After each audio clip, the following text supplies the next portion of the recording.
Welcome to Jesse Waters Primetime. Tonight, I can confirm that the more than $8 million taxpayer dollars that have gone to essentially subsidizing subscriptions to Politico on the American taxpayers' dime will no longer be happening. Biden was paying the media millions of dollars. Oh, we are so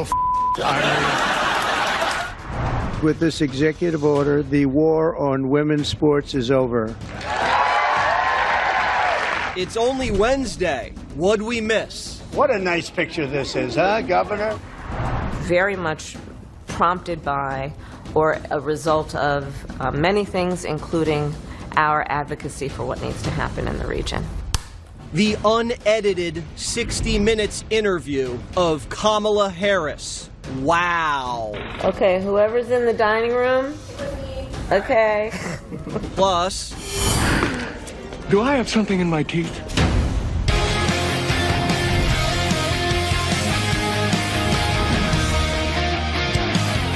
it's only been 3 weeks and Democrats want to impeach.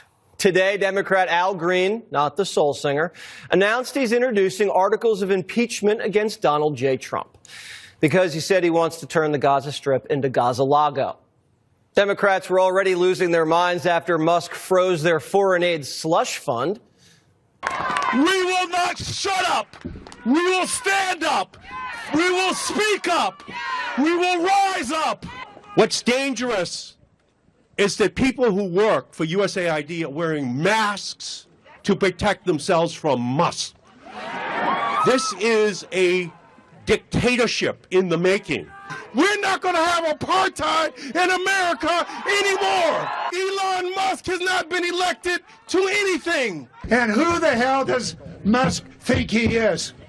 He has absolutely no right in shutting down USAID. We cannot allow that. We've got to take to the streets. First and foremost, Elon Musk. Elon's the first government employee Democrats have ever want to fire. And he's not even taking a salary. We're $36 trillion in debt, and a few pennies got doged, and the Democrats are grabbing bullhorns like Bush after 9/11. Trump and Elon are doing what you do on the first day of prison. You find the baddest guy in the cell block, and you clock him in the face. Doge froze a $40 billion deep state super PAC and put 10,000 bureaucrats on paid leave. And it happened so fast, one worker had to be rehired to process people's final timesheets. All the expensive artwork hanging in the agency headquarters has been taken down and sold at auction. The website's down, and there's no more Bert and Ernie in Baghdad. I would just say a strong message to Democrats who are out there pretending to be outraged about the long list of crap that this administration is cutting, federal waste and funding, like $2 million for sex changes in Guatemala, $6 million to fund tourism in Egypt, $20 million on a new Sesame Street show in Iraq, $4.5 million to combat disinformation in Kazakhstan. I could go on, and I'm happy to provide this list to every single one of you. Democrats are outraged that the American people want to be, they want their taxpayers going to good uses, not stuff like this. But we can add some more to the list. $43 million on a gas station in Afghanistan that had no customers. Still less, though, than what Biden paid for a charging station here. $1.5 million to promote gays, lesbians, and trans in Jamaica. Jamaican me crazy. $4 million for trans Serbians. $5.5 million for gay rights in Uganda. Over $6 million for men who have sex with men in South Africa. That's just how it was described. $17 million to promote inclusion in Vietnam. It's just probably another way of saying it went to trans. We carpet bombed them, and then we paid them to cross-dress. $25 million to promote green transportation in Georgia, not the state, the country. And it's not like we took the money and bought them electric cars. We just paid a shady agency to put up a billboard that says, buy electric cars. $1 million for Arab and Jewish photographers. Are you Jewish? Are you Arab? Do you have cameras? Here's a check. $8 million to teach Sri Lankan journalists how to avoid binary gendered language. Translation, we spent $8 million so that a reporter in Sri Lanka doesn't write he or she. Well, at least nobody died, right? Wrong. $122 million of the USAID money was given to terrorists. The Taliban is taxpayer funded. So was the Wuhan lab, so we're on a roll. The people spending the money can't even tell you why they're spending the money. USAID awarded $2 million to strengthen trans-led organizations to deliver gender-affirming health care in Guatemala. So to each of you this morning, does this advance the interests of American citizens paying for trannies in Guatemala to the tune of $2 million? Yes or no? Governor? No. I have no position. Of course you don't. $2 million for sex changes in Guatemala? Despite the blatant waste and corruption, there's a sinister side to all of the gay, lesbian, and trans money we're funneling into other countries. It's subversive. It undermines their traditional culture, their religions, and their governing authority. It divides these countries, it distracts them, and makes it easier for our government to exploit them. David Axelrod told Democrats who are defending this stuff, you're walking into a trap. Rahm Emanuel says you don't have to fight every fight. Wasteful spending isn't the hill I'm going to die on. But trans operas in Colombia are the hill Democrats have chosen to die on. Are they getting kickbacks? We're about to find out. Democrats warn Trump's unelected shadow government is dismantling their unelected shadow government. That's how the Babylon Bee puts it. Democrats have been sending your tax dollars to the World Economic Forum so they can tell us to eat bugs. The George Soros Prosecutor Fund got $26 million of your money to what, open jails? USAID brags about overthrowing governments. They bragged about supporting military coups and color revolutions in the Middle East, Asia, and Ukraine. And we just found out the Biden administration was paying the press. During the last 4 years, Politico received $26 million from the federal government. $8 million just last year. The Biden administration was paying a D.C. insider publication that happened to never report anything bad about the Biden administration. Well, what did they pay for besides good press? The government says it was for subscriptions to Politico Pro. Well, what's Politico Pro? It's supposed to give you inside scoops or exclusive reporting about the federal government. It's been around since 2010, but all of a sudden in 2021, the Biden administration starts buying hundreds of Politico Pro subscriptions. And a subscription runs anywhere from $10,000 to $75,000 a year. Those are like top-tier country club dues. For $75,000, this exclusive reporting must be pretty good, right? Now, no one ever read in Politico Pro that Biden was brain dead. Now, if I'm going to pay $75 grand for journalism, I want to know whose Coke was in the White House. Politico Pro isn't even for people in government. It's for lobbyists. You pay $75 grand a year for the name and email address of a regulator at the FDA. So you can email them, wine them and dine them at Cafe Milano, and then grease the regs for Pfizer or Kraft or whoever your client is. You find out when the farm bill's about to pass so you can send your lobbyists into the back room and write the bill. It's not for people in the government. What do people at the Department of Energy need to pay $75 grand for to find out what's going on in the Department of Energy? Mayorkas needs to know what's going on with the border bill. All he has to do is call Chuck Schumer. The phone call's free. This doesn't make any sense. The whole thing is a racket. This was a bailout. Biden's government didn't need this. It's a payoff product. Because when they started paying at Politico, they tanked the laptop. They covered up Biden's nap times. The USAID chief, Samantha Power, Politico wrote a puff piece about her, called her a celebrity. Have you ever heard of celebrity Samantha Power? Politico didn't get paid to do journalism. They got paid to stop doing journalism. No, I read Politico.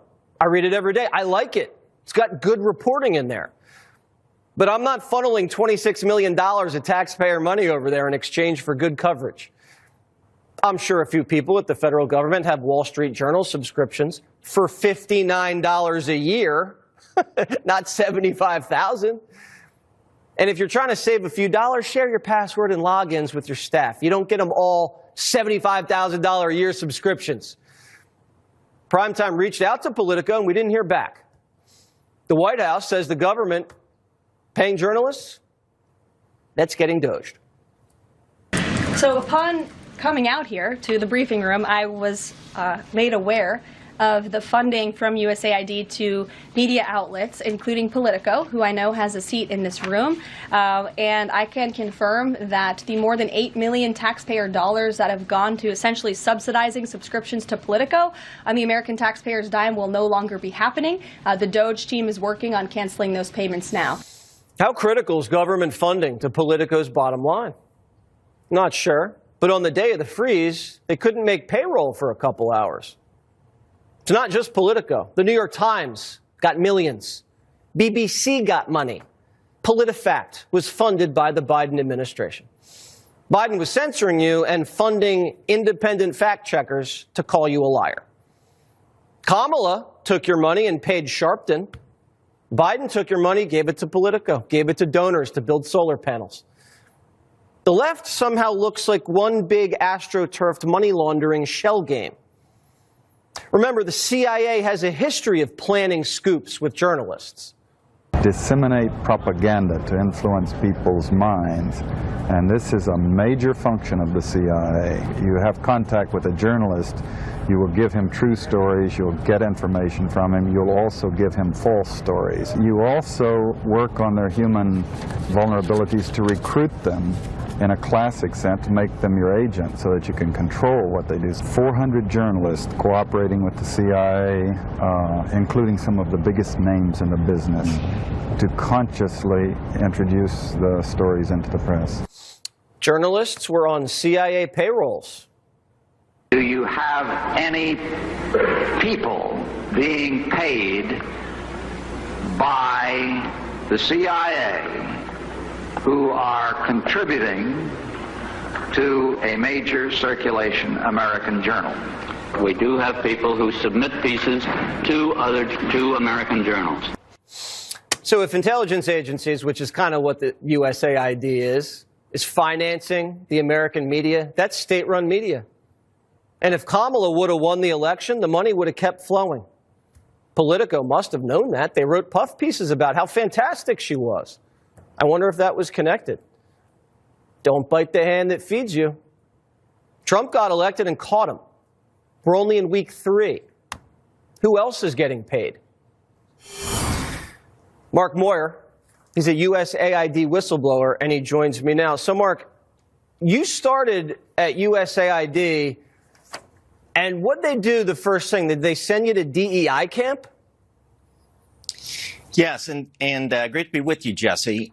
So I didn't get into the agency till February 2018, and this is one of the big differences that we're already seeing that in 2017.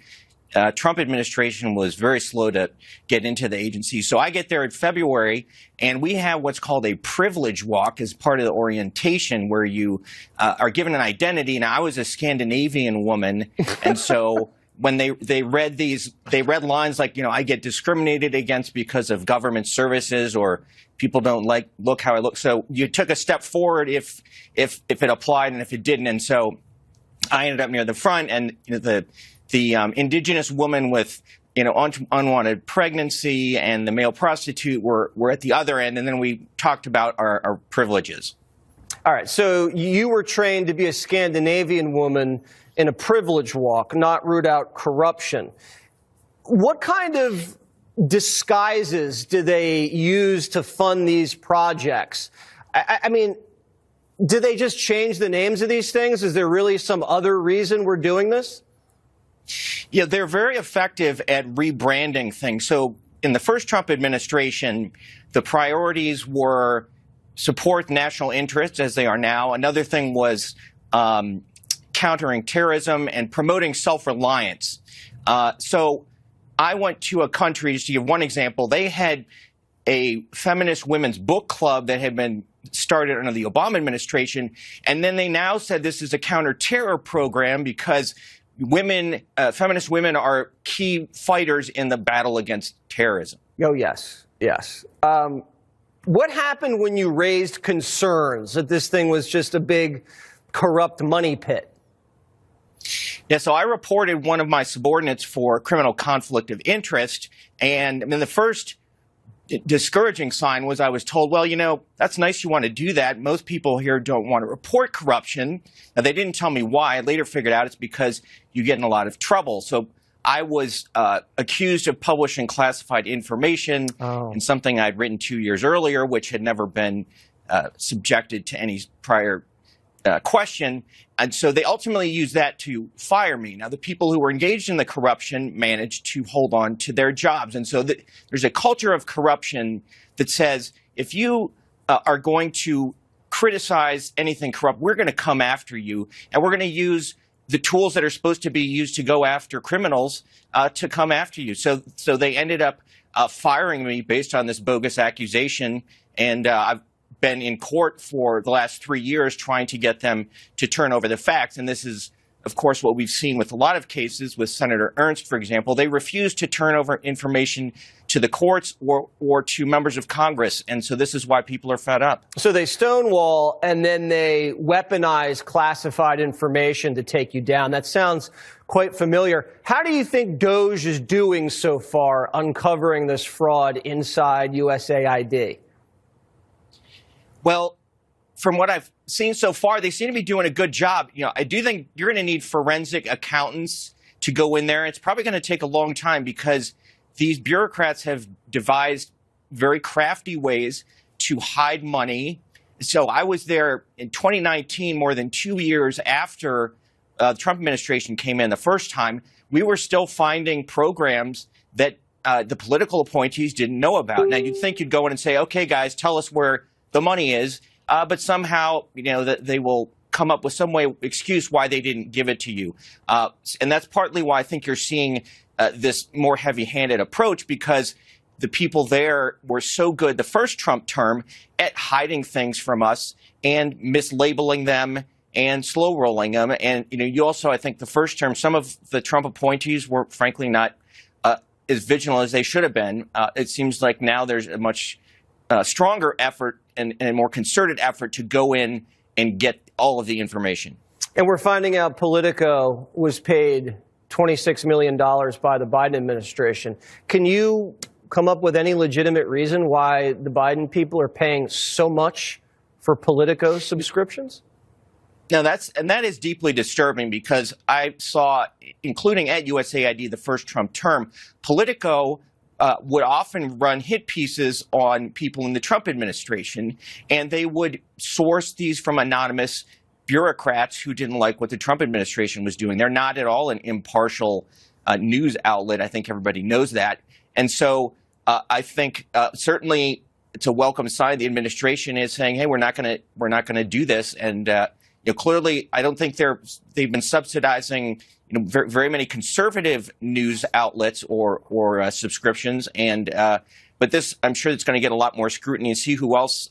Clearly, this is not the only case where the Biden administration was subsidizing what's supposedly impartial media or organizations. I think if Trump was buying thousands of Fox Nation subscriptions to the tune of $26 million, I think they'd have a little bit of a problem with that. Thank you so much. Great to have you on, Mark. Good luck in the fight against that insanity. Thank you. We got our hands on the raw footage of Kamala Harris's 60 Minutes interview. Last October, in the heat of the election, Harris, Hail Mary with CBS. But the network was caught deceptively editing this answer. Watch. But it seems that Prime Minister Netanyahu is not listening. We're not going to stop pursuing what is necessary for the United States to be clear about where we stand on the need for this war to end. But it seems that Prime Minister Netanyahu is not listening. The Wall Street Journal said that that your administration has repeatedly been blindsided by Netanyahu. And in fact, he has rebuffed just about all of your administration's entreaties. Well, Bill, the work that we have done has resulted in a number of movements in that region by Israel that were very much prompted by or a result of many things, including our advocacy for what needs to happen in the region. And we're not going to stop doing that. We're not going to stop pursuing what is necessary for the United States to be clear about where we stand on the need for this war to end. Trump sued CBS for $10 billion, and it looks like they might settle. But before that happens, the FCC released the full interview, unedited, and we have the tape. They talked for an hour and left a lot out. Here's an answer that never made air. Watch. I'm trying to understand how it is that with this emphasis on the border, the numbers of crossings. And there are solutions at hand, but we've got to have leaders who are solution-oriented, which we've been and are. CBS also cut out their host pressing Kamala on how she's going to pay for all of her giveaways. If all of this makes so much sense, why has this not been done? You're dealing with a Congress that is divided, that many are in opposition to not only you but your policies. So how are you going to make this come true? Bill, if I approached my life as though, well, it's never been done before, therefore it cannot be done, I wouldn't be sitting here in this interview with you. That's the truth. Then 60 Minutes tossed Kamala a big fat softball, and she swung and missed. The most basic of questions. Why do you want to be President of the United States? There are many reasons, but probably first and foremost, I truly believe in the promise of America. I do. And I love the American people. You know, we are a people who have ambition and aspirations and dreams and optimism and hope. That's why you want to run. That's why you want to be That's why I'm president. running. And some other reasons. But you're asking the American people to make you the most powerful person on the planet. Mm-hmm. Optimism and hope. That's why you want to run. That's why you want to be That's why I'm president. running. And some other reasons. But you're asking the American people to make you the most powerful person on the planet. Mm-hmm. Why do you deserve the American people's votes? Well, first of all, I have a career and a history of being very clear that I think of my role of leadership, and in particular now for the last 4 years as vice president and moving forward as president, if the voters will have me, as being a leader on behalf of all Americans. Kamala wasn't the only one having a rough night. One of the crew guys misgendered Madam Vice President. Is that what you needed? Yes, sir. Yes, ma'am. 30 seconds of silence, please, for John. Mark. Michael Schellenberger is the founder of Public News. All right. Do you see anything scandalous about what CBS did here, Mike? Oh, yeah, a little bit. I mean, I just sort of forgot that that's how she talks, you know, and I was... Yeah. It was actually enjoyable sort of watching it again. I don't know why, it just was. I mean, it's like the easiest stuff to memorize. You would think she would have memorized it by then, but it feels like she's trying to figure out why she's running for president every time she's asked. I mean, it's on Substack that the USAID and the CIA helped orchestrate Trump's impeachment. Yeah, I mean, Jesse, it's a crazy story. I mean, you might forget that, you know, the House of Representatives impeached President Trump in December of 2019. Many people may not remember that it was a CIA analyst who was left over from the Obama White House who wrote the memo that led to the impeachment. It was all based on hearsay. The person had not actually been in the room with Trump. Nonetheless, this memo that he wrote relied heavily on a report done by an organization funded by USAID. In fact, its initial founding funding, I mean, now it's tens of millions of dollars, had gone into this group called the Organized Crime and Corruption Reporting Project, a name that's not very memorable, OCCRP, but it was basically created as an extension of the State Department and then of USAID. And as you know, Jesse, this is very serious to be involved in an effort to do regime change at home, as we've been discovering as the files have come out with what Elon Musk has been doing.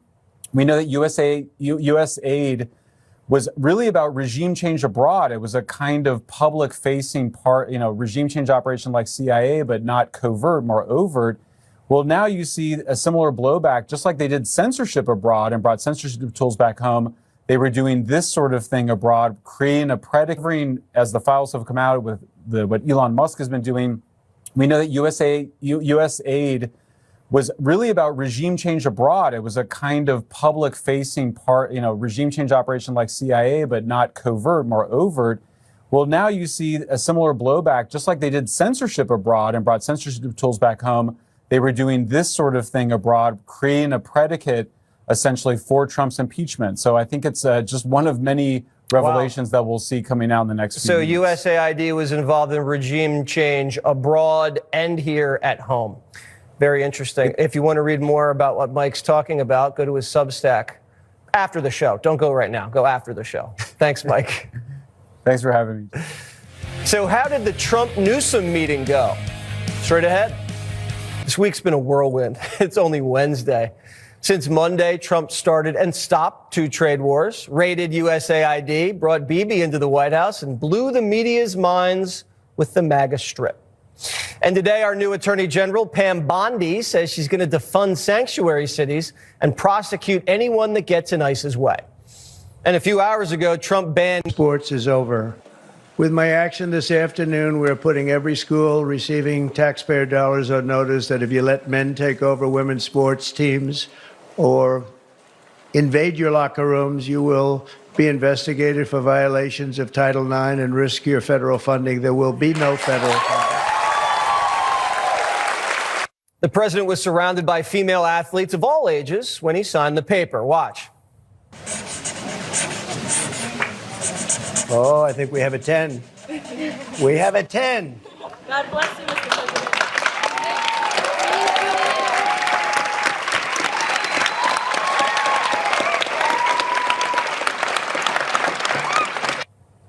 But this won't even be the biggest executive order of the week. In a few days, Trump's supposed to nuke the Department of Education. This is enough action to eat up a year. J.D. Vance says, quote, I think he's done more in 2 weeks than, frankly, Biden did in 4 years, and Obama did in 8. It really is a breakneck pace, and that really does flow directly from presidential leadership. He is constantly asking us, how many days do we have? And that really does flow directly from presidential leadership. He is constantly asking us, how many days do we have left? How many weeks do we have left? What have we done today? It's a constant drive from the top, and it's why I think you see all these great things coming out of the White House. But he is having fun. 47's having a good time, but Democrats aren't. They're already trying to impeach him again. The movement to impeach the president has begun. I rise to announce that I will bring articles of impeachment against the president. Deeds proposed and dastardly deeds done. Trump spitballing a few ideas for Gaza, and Dems are accusing him of ethnic cleansing. Take a deep breath. Getting mad about everything Trump does is bad for your health, and it's bad politics. Some Democrats get that. There's an opportunity for us if we can stay disciplined. Still got to fight all of the other bull, but we do not need to chase every flying monkey that Donald Trump hurls at us. If Democrats want to win their base back, they need to chill. Be like Fetterman. For me, I didn't take it as like a serious situation, and it's just about shaking things up. And now there's going to be a lot of balls coming down the plate, and I'm waiting for a strike when I'm going to start to swing. Democrats rallied as many people as they could for their big revolution today. The only problem was no one really knew what they were rallying for. What do we need? Democrats are in a rut. They have weak leadership and mixed messaging. So what's their latest strategy? Treat Trump like the pandemic and hold daily press conferences. I thought Governor Andrew Cuomo did a great job in New York of having a daily briefing from New York about the state of affairs for the COVID pandemic. You know, why aren't we seeing that from the Democrats and others today, but especially from the Democrats? I think that you cannot over-communicate. You have to start communicating with the American people now and telling them what is happening, showing them you're going to stand up. Maybe instead of fighting Trump, they meet him in the middle or at the White House, like Gavin Newsom, who had an audience with the president today to talk about wildfires. These two guys don't like each other very much. Trump treats him like Little Rocket Man. He busts his chops online, but he's still willing to break bread with him.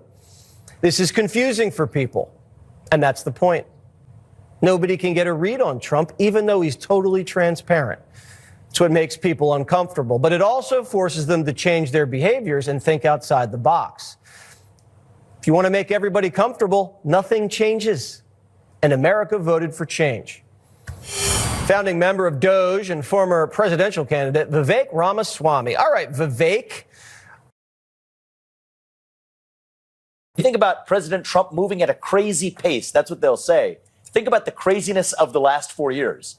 Unprecedented open borders with an illegal influx of migrants like we haven't seen in American history. Foreign wars popping up at a scale we haven't seen in a half century. Think about inflation we haven't seen in a half century.